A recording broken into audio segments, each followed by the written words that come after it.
University TV. Nandito naman tayo sa ibabaw sa tawid lang ng Bato ni Ningning. Ayun yung Bato ni Ningning, no? Nakita niyo yan.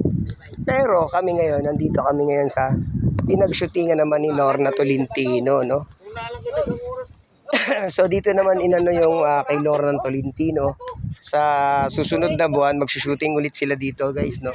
Pero bago sila mag-shooting, ihahatid ko sa inyo kung anong balita naman na ito pala ay pinagshootingan ni Lorna Tolentino. So, nakaka-proud naman, no, dahil napuntahan natin yung mga pinagshootingan ng ating mga aktor na veterano, actress na veterano, no? So, ayan, kung makapapansin nyo, no, napakaluwag ng area.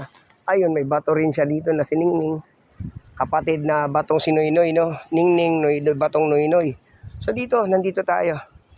Ay, grabe kaganda ng location nito, guys. Kaya pala pinagsushootingan to ng pelikula niya ni Bato ni Ningning, ni Lorna Tolentino kay tanom ni. Ha? Ayun. So, yun, guys, oh. Ang luwag ng area na pinagtaniman ni brother, no? Yung pamangkin na nili.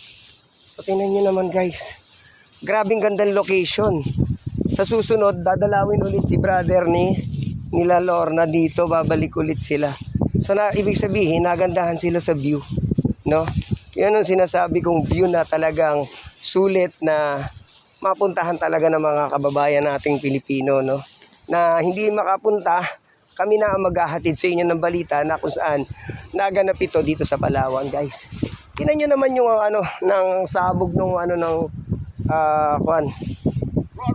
sabog ng alon. Kung makita nyo, wasak, no? So kitang-kita lahat to dito sa tanawin dito sa bahay ni Dudong, no? Yung pamangkinan ni Elias. So yun. Si alias Toto, no?